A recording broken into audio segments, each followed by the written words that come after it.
अस्सलामुअलैकुम dear student, this is Mohammad Shoaib and welcome to my channel रुमेब्स academy. तो आज हम लोग केमिकल कैलकुलेशंस का सेकंड पार्ट लेकर आए हैं, जिसमें हम मोल और पार्टिकल के दरमियान रिलेशनशिप को स्टडी करेंगे और इससे कंसर्निंग न्यूमेरिकल्स को सॉल्व करेंगे। तो जैसा कि आपके सामने फॉर्मूला लिखा हुआ है मोल और पार्टिकल, सबसे पहले तो हम समझ लेते हैं ये जो पार्टिकल है ना, या पार्टिकल से मुराद है नंबर ऑफ एटम्स, यानी कि नंबर ऑफ पार्टिकल है ना, तो यहाँ पर पार्टिकल से मुराद है number of atoms, number of molecules या नंबर ऑफ फॉर्मूला यूनिट्स।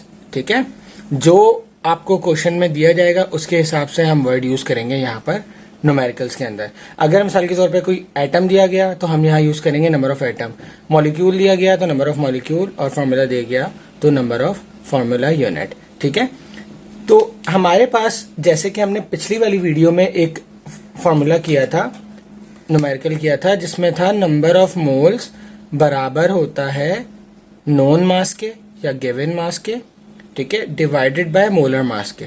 ठीक है, एक ये हमने न्यूमेरिकल किए थे। इसमें रिलेशन किसके दरमियान था? गिवन मास मोल्स के दरमियान। ठीक है, तो मोलर मास रिलेशन था। अब यहाँ पर हमें मोल टू पार्टिकल वाला रिलेशन को स्टडी करना है, तो यहाँ पर मोल और particle divide by Avogadro's number, ये हमारे पास एक रिक्वायर्ड फॉर्मूला है जिसकी मदद से हम न्यूमेरिकल्स को सॉल्व करेंगे। ठीक है, एग्जाम्पल लेते हैं और उसके बाद इसको अच्छे से मजीद समझते हैं। ये फॉर्मूला अपने पास जहन में रखिएगा, ठीक है, क्योंकि जरूरी नहीं है कि डायरेक्ट हम लोगों को जो है वो नंबर ऑफ पार्टिकल दे के नंबर ऑफ मोल्स पूछ लिए जाए। हो सकता है कि आपको नंबर ऑफ मोल्स ना दिए जाएं बल्कि गिवन मास दे दिया जाए, तो आपको पहले नंबर ऑफ मोल्स निकालने होंगे, फिर इसमें पुट करना होगा। ठीक है, तो मतलब ये तीनों जो फॉर्मूले होंगे ना एक दूसरे से लिंक करेंगे, तो ये आपने फॉर्मूला अपने माइंड में रखना है। स्टार्ट करते हैं। Calculate the number of molecules in 10 gram of sulphuric acid, जिसका फॉर्मूला होता है H2SO4। ठीक है, तो हमारे पास सबसे पहले हम डेटा बना लेते हैं कि हमें मालूम क्या करना है, नंबर ऑफ मॉलिक्यूल्स। ठीक है, नंबर ऑफ मॉलिक्यूल्स, तो हम लिखते हैं यहाँ पर नंबर ऑफ मॉलिक्यूल्स कितना है, नहीं भाई हमें फाइंड आउट करना है, तो क्वेश्चन मार्क। ठीक है, इन 10 ग्राम ऑफ सल्फ्यूरिक एसिड, अब ये क्या है, गिवन मैस है हमारे पास, गिवन मैस ऑफ H2SO4। ठीक है, जो कि है 10 ग्राम। इसके अलावा मोलर मास, अगर हम मोलर मास कैलकुलेट करें तो आप लोग जो है वो मोलर मास इसका कैलकुलेट कर लीजिएगा, मतलब वही मॉलिक्यूलर मास उसको ग्राम में शो कर देंगे तो वो मोलर मास हो जाएगा। तो H2SO4 का जो मोलर मास होता है वो होता है 98 ग्राम। ठीक है, मुझे मालूम करना है नंबर ऑफ मॉलिक्यूल्स, यानी कि ये। अब फॉर्मूला अगर मैं देखता हूं, अगर मैं ये बात सामने फॉर्मूला लिखा हुआ है तो इसमें अगर मैं देख रहा हूं तो इसमें तो भाई नंबर ऑफ मॉलिक्यूल्स निकालने के लिए मुझे नंबर ऑफ मोल्स पता होने चाहिए। अच्छा, एवोगैड्रोस नंबर तो हमें नोन है। ठीक है, एवोगैड्रोस नंबर हमें नोन है, तो आप यहाँ पर जो है ना एवोगैड्रोस नंबर भी लिख दें, जो कि Na से रिप्रेजेंट होते हैं, जो कि कितना होते हैं 6.02 multiply bye 10⁻23 number of atoms molecule जो भी। ठीक है, इतना है भाई हमारे पास इसके अंदर नंबर ऑफ मॉलिक्यूल्स। अब एवोगैड्रोस नंबर भी है मेरे पास, लेकिन नंबर ऑफ मोल्स हमारे पास नहीं है। लेकिन कोई मसला नहीं है, नंबर ऑफ मोल्स नहीं है, लेकिन मुझे नंबर ऑफ मोल्स का एक और फॉर्मूला पता है। मुझे नंबर ऑफ मोल्स का एक और फॉर्मूला पता है, जैसे कि मैंने आपको भी बताया था। क्या होता है कि नंबर ऑफ मोल्स जो होते हैं वो बराबर होते हैं गिवन मैस के डिवाइडेड बाय मोलर मास के, डिवाइडेड बाय मोलर मास। ठीक है, नजर आएगा नीचे, एक मिनट। ऑलराइट, तो गिवन मास मेरे पास कितना है 10 ग्राम, मोलर मास कितना है 98 ग्राम। ठीक है, ग्राम से ग्राम कैंसिल, 10 को जब मैं 98 से डिवाइड करूंगा तो मेरे पास आ जाएगा 0.10 मोल्स। ठीक है, ये मेरे पास आ गए मोल्स, इसको n से डिनोट करते हैं, ये नंबर ऑफ मोल्स आ गए। ठीक है, अब मैं नंबर ऑफ पार्टिकल्स निकाल सकता हूँ? जी बिल्कुल निकाल सकता हूँ। कैसे? अब नंबर ऑफ मोल्स तो मुझे पता चल गया, नंबर ऑफ पार्टिकल निकाल लेना। तो अगर ये डिवाइड हो रहा है एवोगैड्रोस नंबर इधर आके क्या हो जाएगा, मल्टीप्लाई। तो नंबर ऑफ, अरेंज करके लिख रहा हूं मैं, आप लोग पहले ये लिखेंगे उसके बाद यहाँ पर लिखेंगे। ठीक है, नंबर ऑफ मॉलिक्यूल्स। अब यहाँ पार्टिकल लिखने की जरूरत नहीं है क्योंकि मेरे पास मॉलिक्यूल है, फॉर्मूला भी लिख सकते हैं और मॉलिक्यूल भी लिख सकते हैं। Number of molecule is equals to number of moles multiply by Avogadro's number. ठीक है, आप लोगों ने पूरा लिखना है, शॉर्ट में भी लिख सकते हैं, कोई इशू नहीं है। ठीक है, अब वैल्यूज क्या है हम पुट करेंगे, n हमारे पास कितना है 0.10। ठीक है। एवोगैड्रोस नंबर मुझे पता है 6.02 multiply by 10 raise to the power 23। जब मैंने इसको मल्टीप्लाई किया तो मेरे पास आंसर आ रहा है 0.602 multiply by 10 raise to the power 23। ठीक है। अच्छा, अब साइंटिफिक नोटेशन में ना थोड़ा सा अरेंज करके लिखते हैं हम, 0 पॉइंट करके वैल्यूज को नहीं लिखा जाता। ठीक है, जो डिजिट होता है, जो नॉन सिग्निफिकेंट फिगर होता है, उसको हम फर्स्टली लिखते हैं। ठीक है, तो इसको हम और करके ये भी लिख सकते हैं कि भाई देखें, पॉइंट अगर मैं यहाँ से एक डिजिट उधर लेके जा रहा हूँ तो ये हो जाएगा 6.02। ठीक है, अब पॉइंट राइट साइड पे लेके गया हूँ ना 0 के, तो यहाँ पर क्या हो जाएगा, एक माइनस हो जाएगा, तो ये हो जाएगा 10 raise to the power 22 molecules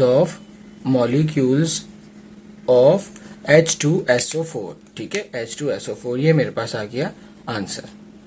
तो हमारे पास फॉर्मूले के अंदर डायरेक्ट भी पूछे जा सकते हैं, मतलब मोल्स डायरेक्ट भी गिवन हो सकते हैं, और इनडायरेक्टली भी आपको इस तरीके से दिया जा सकता है।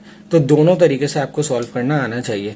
ये सवाल मैं फिर बता दूं कि ये एमसीक्यूज में भी आ सकता है, इस तरीके से पूछा जा सकता है, और आपके शॉर्ट क्वेश्चन आंसर्स में पार्ट करके भी आ सकता है, क्योंकि ये मुश्किल से 1.5 नंबर का ही सवाल है, छोटा सा एक पैटर्न है इसका। ठीक है जी, तो एक और एग्जाम्पल लेते हैं।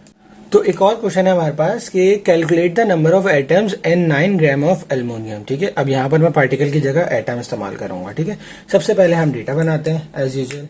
तो मेरे पास गिवन मैस है। ठीक है, गिवन मैस ऑफ एल्युमिनियम जो कि है 9 ग्राम। ठीक है, इसके अलावा एवोगैड्रोस नंबर जो कि मुझे ऑलरेडी नोन है 6.0 एक्सपोनेंट 23 एटम्स।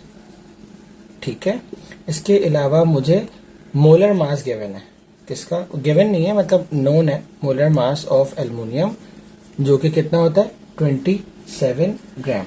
ठीक है, निकालना क्या है, नंबर ऑफ एटम्स, यानी कि number of particles, number of atoms मुझे निकालना है। अब यहाँ पर वही बात आ गई कि मुझे सबसे पहले नंबर ऑफ एटम्स निकालने के लिए सबसे पहले नंबर ऑफ मोल्स पता होने चाहिए। ठीक है, अच्छा अब देखें, एक चीज को मैं एक और तरीके से लिख के बता रहा हूं।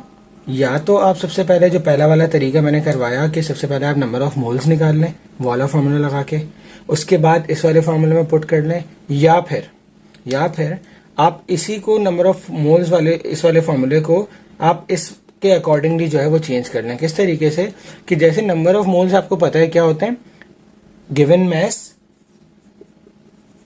Mess divided by molecular mass divided by molar mass. ठीक है, तो मैंने इस फॉर्मूले में इसकी जगह ये लिख दिया is equals to number of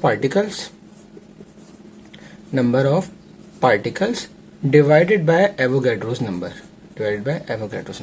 ठीक है, अब देखें, अगर मैं इसको यहां ले आता हूं तो मेरे पास नंबर ऑफ पार्टिकल्स का या नंबर ऑफ एटम्स का या मॉलिक्यूल्स का फॉर्मूला बन जाएगा ना। तो मैं इसको और करके इस तरीके से भी तो लिख सकता हूं ना कि नंबर ऑफ पार्टिकल्स, ठीक है, इज इक्वल्स टू Na, ये डिवाइड हो रहा था ऊपर आके मल्टीप्लाई हुआ, Na is multiply by given mass. ठीक है, और डिवाइडेड बाय मोलर मास। तो ये भी तो फॉर्मूला ठीक है हमारे पास, ये भी तो फॉर्मूला मैंने क्या किया, रीअरेंज करके कर लिया। तो आप लोग अगर तो नंबर ऑफ मोल्स डायरेक्ट दें तो आप ऐसे कर सकते हैं, अगर इनडायरेक्टली दें तो आप ये फॉर्मूला भी यूज कर सकते हैं, या फिर इससे पहले वाला पैटर्न भी यूज कर सकते हैं। इट्स अप टू यू, दोनों सूरतों में आपका आंसर सही आएगा। ठीक है, आप लोग घर में खुद से ट्राई कर सकते हैं। तो हम लोग अब इसके अकॉर्डिंग करते हैं, क्योंकि फर्स्ट वाला हमने तरीका जो है वो इस्तेमाल कर लिया, अभी वाले तरीके से हम इसको सॉल्व करते हैं। तो मेरे पास क्या क्या चीजें हैं, गिवन मैस, यहाँ पर अब मैं डायरेक्टली वैल्यूज पुट करता हूँ। नंबर ऑफ एटम्स मुझे निकालने हैं, ठीक है। Na मतलब 6.02 multiply by 10 raise to the power 23। Given mass मेरे पास है 9 ग्राम। ठीक है, डिवाइडेड बाय मोलर मास कितना है 27 ग्राम। ग्राम से gram cancel, number of atoms की यूनिट में मेरे पास आ जाएंगे। ठीक है, जब मैं इसको मल्टीप्लाई करता हूँ, डिवाइड करता हूँ, सॉल्व करता हूँ, तो मेरे पास आंसर आता है 2.006 multiply by 10 raise to the power 23 atoms of aluminium. ठीक है, एटम्स ऑफ एल्युमिनियम। तो ये आ गया मेरे पास आंसर। अब आपकी मर्जी है, आप लोग इस वाले फॉर्मूले से करें या उस वाले फॉर्मूले से करें, बात एक ही है। मैंने आपको दोनों तरीके समझा दिए हैं। इंशाल्लाह नेक्स्ट वीडियो के अंदर हम मोल और वॉल्यूम का रिलेशनशिप स्टडी करेंगे और उसी के साथ फाइनली हमारा जो है वो फर्स्ट चैप्टर केमिस्ट्री क्लास 9 का ख़त्म होगा।